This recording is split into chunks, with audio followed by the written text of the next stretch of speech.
expect to spend around 80 to 100 minutes. If you have done some bike wrenching before but never actually built a bike, you'll need 60 to 80 minutes. And if you are an expert bike mechanic, you can probably be riding within 30 to 60 minutes.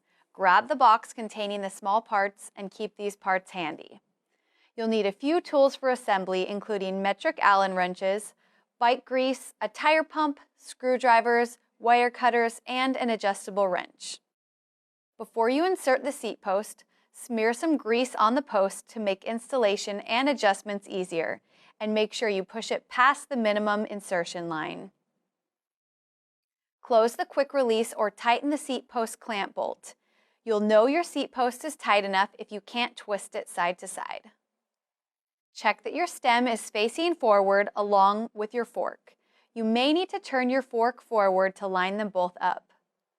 Tighten the two pinch bolts evenly.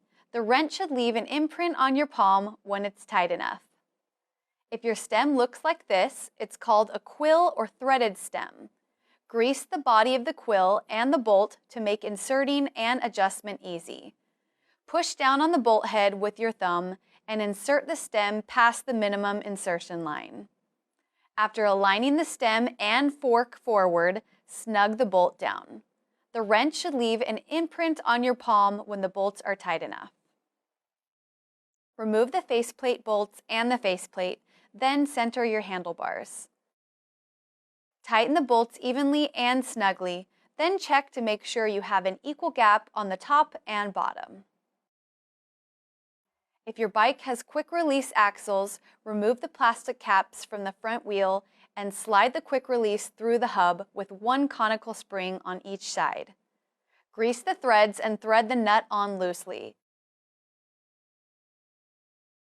Put the front wheel in the fork, and if the brake caliper is already installed, carefully guide the rotor in between the brake pads, then begin to tighten the quick release. When you close the lever, it should tuck up near the fork leg, and when it's tight enough, the lever will leave an imprint on your palm.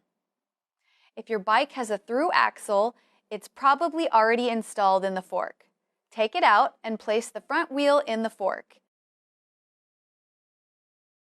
If the brake caliper is already attached, carefully guide the brake rotor between the brake pads.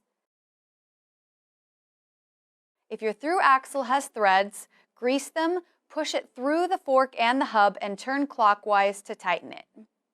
When you close the lever, it should leave an imprint on your palm when it's tight enough. Close the lever so it's as close to the fork leg as it can be. As you get your front wheel on, check the back wheel for proper tightness too. Pedals are right and left specific, so be careful as to which pedal goes where. Use a small dab of grease on the threads. The right pedal goes on the side with the chain and threads in clockwise. The left pedal goes on the non-chain side and threads in counterclockwise. Snug your pedals with a pedal wrench or a thin adjustable wrench. For mechanical disc brakes, attach the caliper body loosely to the fork if it's not already on, and guide the rotor carefully in between the brake pads. With the wheel secured, run the cable from the brake arm through the cable housing and through the pinch bolt.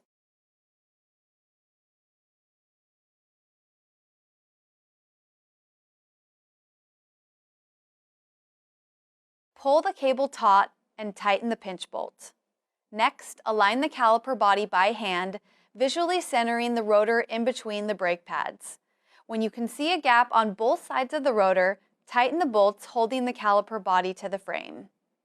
Spin the wheel to test the system, and if there is any rubbing, make adjustments using the bolts you just tightened and adjust as necessary. To adjust your rear derailleur, turn the cranks and shift the chain to the smallest cog in the back. Use the high limit screw to center the derailleur underneath the smallest cog. Undo the pinch bolt and pull the slack out of the cable. While turning the cranks, shift up into the lowest gear. Now you can use the low limit screw to center the derailleur underneath the largest cog. To adjust your front derailleur, shift into the smallest chainring into the front and the largest cog in the back. Use the low limit screw to position the inner plate as close as you can to the chain without touching it. Loosen the pinch bolt to pull the slack out of the cable and retighten. While turning the cranks, shift up into the largest chainring in the front and the smallest cog in the back. Now you can use the high-limit screw to position the outer plate of the derailleur as close to the chain as you can without touching it. If your bike has an internal 3-speed hub and it isn't shifting well, you can use the barrel adjuster to tighten or loosen the cable to make it shift properly. Put the shifter in second gear and use the barrel adjuster until the yellow arrow is lined up between the two yellow guidelines. Put the red reflector on the seat post and the white one on your handlebars. Safety first.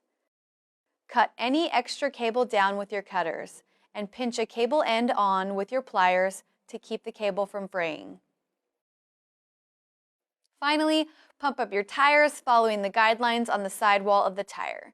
Before you head out on a ride, double-check the tightness of your seat post and handlebars, and test the brakes to make sure that they'll stop you when you need them.